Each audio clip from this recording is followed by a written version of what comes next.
மக்கள் நல கூட்டணி, மெகா கூட்டணி, வெற்றி கூட்டணி, அதுக்கு இன்னைக்கு ஆரம்பம். இது ஒரு மிகப்பெரிய வெற்றி கூட்டணியாக, மகா கூட்டணியாக இது வளரும்.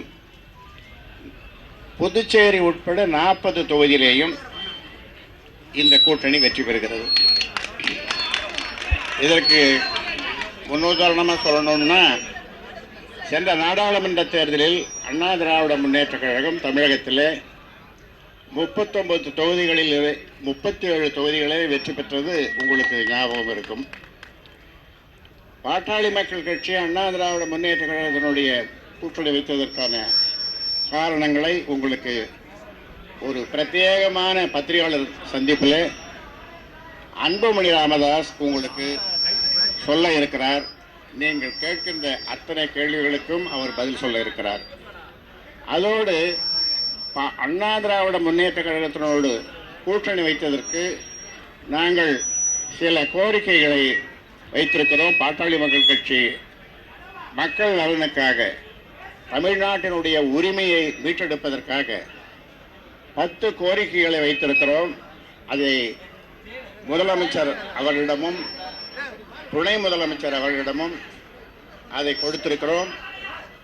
அந்த கோரிக்கைகள் என்ன என்பதை பின்னாலே தலைப்பை மட்டும் இப்போ உங்களுக்கு சொல்றேன். காவிரி பாசன மாவட்டங்களை பாதுகாக்கப்பட்ட வேளாண் மண்டலமாக அறிவித்தல் 1. 2, கோதாவரி காவிரி இணைப்பு திட்டம் மற்றும் 20 நீர்ப்பாசன திட்டங்களை நிறைவேற்ற வேண்டும் என்பது 2வது. 3வது, தமிழ்நாட்டில் சாதிவாரி மக்கள் தொகை கணக்கெடுப்பு நடத்த வேண்டும் என்பது 3வது. 7 தமிழர்களை விடுதலை செய்ய வேண்டும் என்பது 4வது. மிக முக்கியமான தீர்மானம், எல்லா தீர்மானமும் முக்கியமாக இருந்தாலும் கூட 7 தமிழர்களை விடுதலை செய்ய வேண்டும் என்ற தீர்மானம் மிக மிக முக்கியமான தீர்மானம். இதற்கான முன்முயற்சிகளை அண்ணா திராவிட முன்னேற்ற கழகம் எடுத்திருக்கிறது. அண்ணா திராவிட முன்னேற்ற கழகம் அதனுடைய அமைச்சரவை கூட்டத்திலே தீர்மானம் நிறைவேற்றி ஆளுநருக்கு அனுப்பியிருக்கிறார்கள்.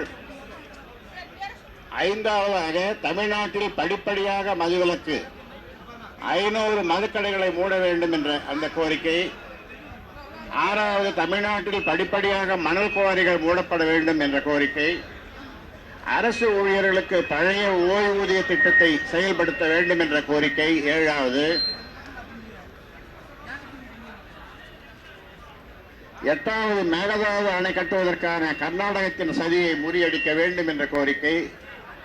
இதற்காக அண்ணா திராவிட முன்னேற்ற கழகத்தினுடைய நாடாளுமன்ற உறுப்பினர்கள் தொடர்ந்து நாடாளுமன்றத்திலே போராடியது உங்களுக்கெல்லாம் நினைவிருக்கும்.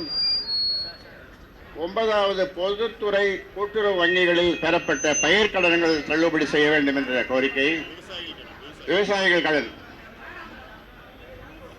10, நீட் தேர்விலிருந்து தமிழகத்திற்கு விலக்களிக்க வேண்டும் என்ற இந்த 10 கோரிக்கைகளை நாங்கள் வைத்திருக்கிறோம்.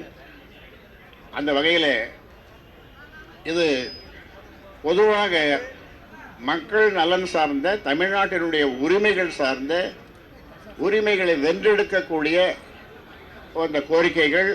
இந்த கோரிக்கைகளுக்கு 2 கட்சிகளும் ஆதரவு கொடுக்கிறது. அந்த அடிப்படையிலே தான் இந்த கூட்டணியை அமைத்திருக்கிறோம்.